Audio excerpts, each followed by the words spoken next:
Okay, fellas, this is part two. This is a very special part. This is a spoiler-filled part two because what we're going to be doing is talking about the end of Whiplash. Fellas, if you have not seen Whiplash, stop this video, come back and watch this because there are major spoilers as we talk with Oscar-winning editor Tom Cross as he explains the significance of the ending of Whiplash. So, Tom, let's hear about it.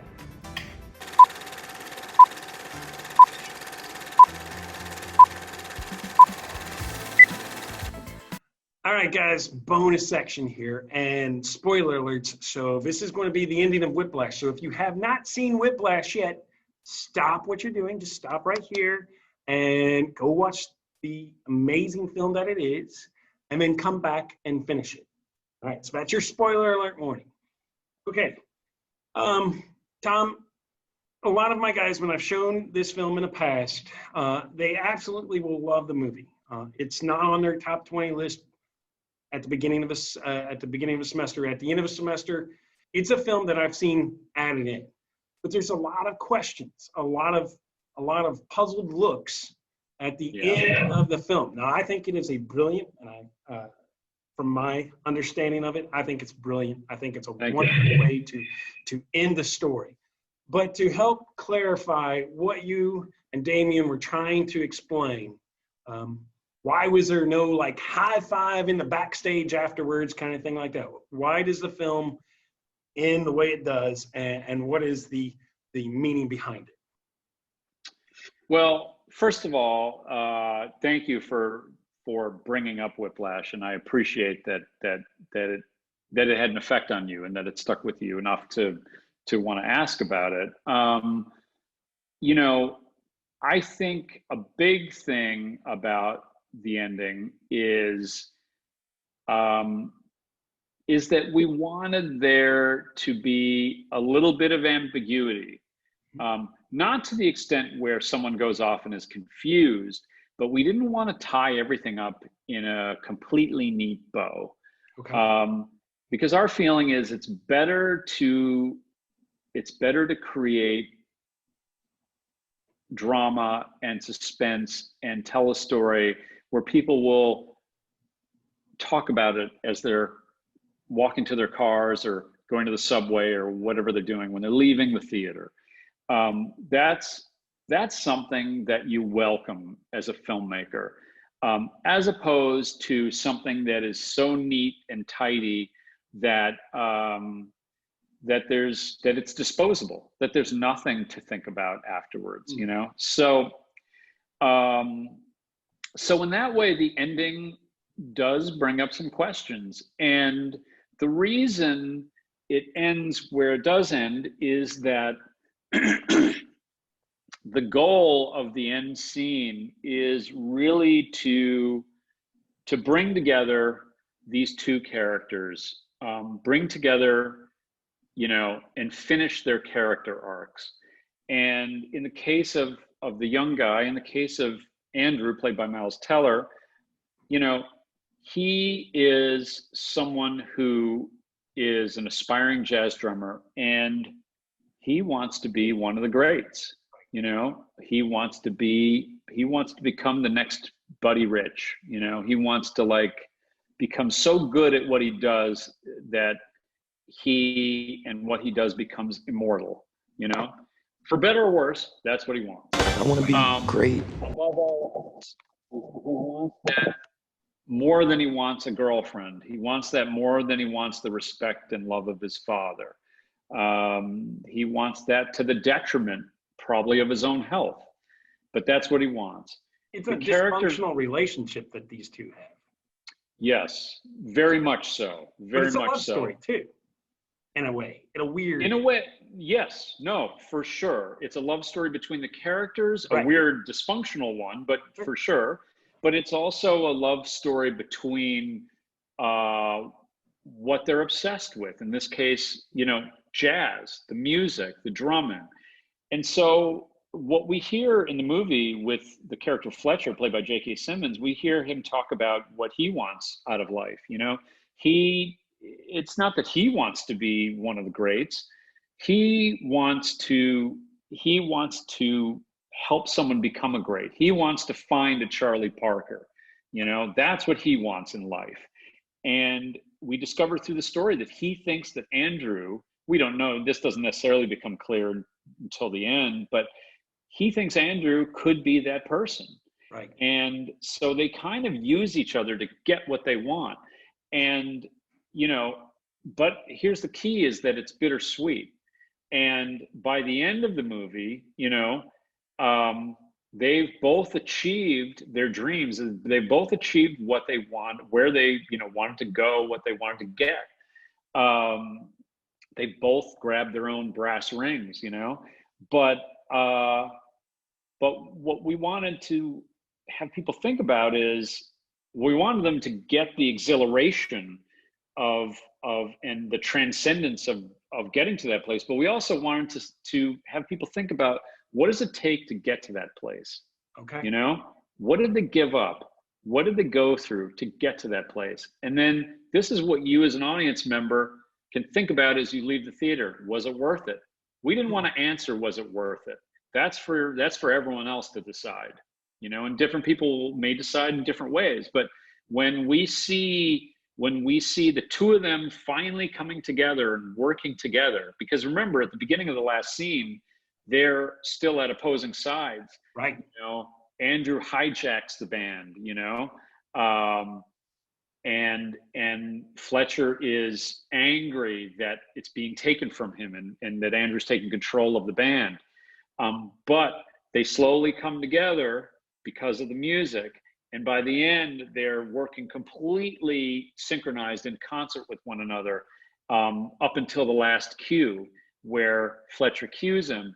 And right before he does that last cue, that last little direction, we see them look at each other, and they both smile, right? And for us, it was really important to have that smile to really underline that there is some type of joy and happiness there. And that was important to note, because we wanted to tell the story that these characters in one way had a happy ending, because they both achieved greatness in what they wanted. But our feeling or hope was that happiness we were showing, that glimpse of pure, you know, transcendent joy, we wanted to underline it so the idea of what they went through, the pain, would be that much more, I don't know, I guess that much more thought-provoking in a way. And so the reason we cut where we cut was we felt like we had told the story we wanted to tell. They had both achieved what they wanted to achieve. And then you could think about, you know, was it worth it? You could answer that question yourself or talk about it afterwards. And that's what we wanted. And if we had gone beyond, if we had shown, you know, more jubilation afterwards, or if we showed backstage or something like that, that would have just been either more of the same, or it might have derailed that kind of, you know, that dynamic that we had kind of set up, that question, you know, was it worth it? And that's something that, you know, that's something for the audience to kind of think about, you know? Right. And you guys, I mean, throughout the whole film, you build up what Andrew wants. He wants to be one of the best. You build up what J.K. Simmons' character, Terrence, wants, and that's to find the next bird. And at end, when you have that tight, extreme close-up on J.K.'s eyes, and you know that he's given a confirmation, an affirmation with those eyes. Yes, like, that's right. You became the bird. So he's happy. He found the next bird.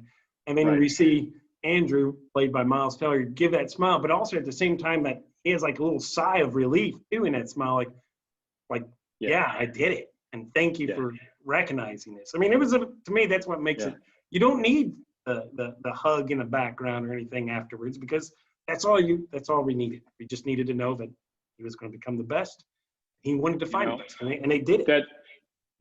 And that's right. And I should also say that you know, when another thing we think about in the editing room is how much information to show the audience. In other words, what we do as filmmakers is we make the movies and we put them up on the screen, but we want them to be a dance with the audience too. You make them for the audience, and what that means is you don't want to just show them something. You want them to engage.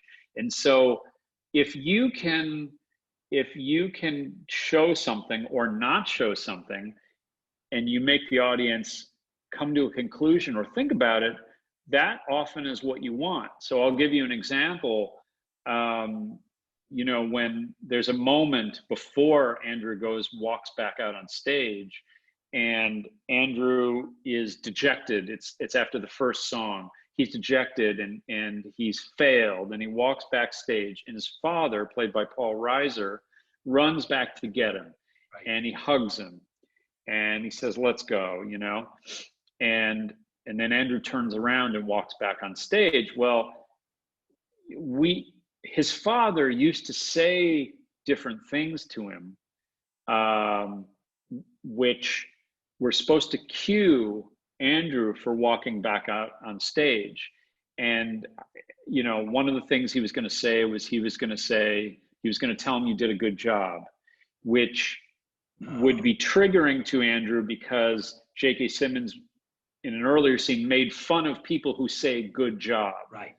And so we had other things that Paul Reiser was going to say, something to the extent of, I don't remember exactly, but something to the extent of like, basically saying, "Come back with me," or, because Andrew sees his father as somewhat of a failure. And so the idea being, I'm failing now, I'm with my father. But we found that no matter what piece of dialogue we put in there, it felt too pointed and too easy. Okay. So, and for the longest time, we couldn't figure out what dialogue to put in there. Something was scripted, something was shot, but we were going to add the audio, dub in the audio of different things, try different things. And we couldn't decide what would be best. And eventually we decided, don't have him say anything. Just have him hug. And then you see this look in Miles Teller's eyes. And then he turns around and walks back on stage. Well, when that happens, what does the audience think? The audience thinks that, you know what? Andrew, was going to give up, but he decided not to. And he walks back out on stage and he says, "I'm going to do it anyways," or whatever the audience thinks. But that's what I'm talking about. Is we eventually realized it was more powerful to not give the audience information, because the audience could fill in the blanks themselves, and they could fill it in better than we could do it, if that makes sense. Yeah, no, it does. I mean, I will account for that, because I remember very much being in the theater seeing this, and I literally, and I'm not saying this just because I'm a huge fan of the movie, but I literally was on the edge of my seat. After about 5 minutes in that movie, I spent the rest of my movie on the edge of my seat, wanting to be as close to the screen as I possibly could, because it hadn't captured me that much. So no, I pretty much understand exactly what you're saying about. And what did you think when you if you remember that moment, where his father hugs him and then he turns around? What was your thought in that moment? As a father, as well, I felt sorry for Paul Reiser's character, because you can see he's heartbroken. I mean, he's like, he wants to protect his son more than anything in the world, and he watches his son goes back into harm's way, and he can't protect him.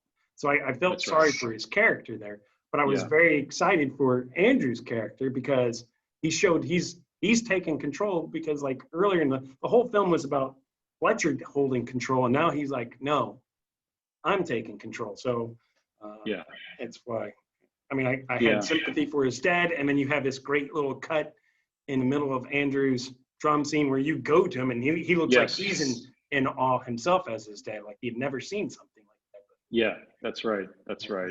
Yeah. And that's, I'm a parent too. So I mean, I can look at that scene now and say, yeah, well, that's, as a parent, there are some things you want to protect your children from, and maybe they want to do something, and maybe you don't think it's the best idea in the world, but you can't stop them, and there you go. So. All right. Tom, thank you for sharing this ending, this very insightful ending to this very great movie. So I appreciate it. Oh, I appreciate the discussion, and I hope it makes people I hope it makes people not hate the movie. I hope it adds to the enjoyment of the movie. It will. I mean, because again, and I mean this, I'm not, in all honesty, at the beginning of a semester, my top 20, because I ask them just to gauge where they're at, and it's you know, Step Brothers, it's right. an abundance of Will Ferrell movies or Marvel movies. That's what they've been exposed to. Yeah. And then after classes, you know, at the end of a semester, they get that same question again to see if their list is changing, and this will be one film that usually has creeped into the top 10, top 5 of their experiences, and cool. It gives them to a point like, hey, you know, there's other stuff besides Marvel and Will Ferrell. Sure. So sure. Nothing wrong with. I mean, I love Marvel movies. Oh, I do too. But just at least the hope is to give them a little bit of exposure. But there's other things out there. So. Yeah, absolutely. And you know what? There's my favorite movies run the gamut. You know, like I love movies that are. I mean, look, I grew up with the first Raiders of the Lost Ark and Star Wars, and you know, one of my lifelong dreams was to work on a James Bond movie. So, and you know, here we are. And I would hardly call any of those movies little art movies, you know, or indie movies. So I you know, I love all kinds of movies, and I feel lucky to work in different genres. You know, with Damien, I've been able to work on musicals. We've done a space movie. You know, I've also edited a Western, the movie Hostiles with Christian Bale, and then working on a Bond movie. So, you know, I love the editors I admire, you know, have worked on, you know, different stories in different genres, and that's what I want to do, you know. So well, I appreciate your craft that you do and the work that you do, and I can't thank you enough for being a part of this, and I really do appreciate it. This has been great. Thank you. Well, it's been my honor and my enjoyment chatting, and by the way, I love your Jaws poster back there. Thanks again, Tom. Guys, I hope that helps clarify your understanding and gives you a better understanding of why the ending of Whiplash is perfect, an absolute perfect ending. As always, remain awesome, be nice, stay safe. Not quite like that.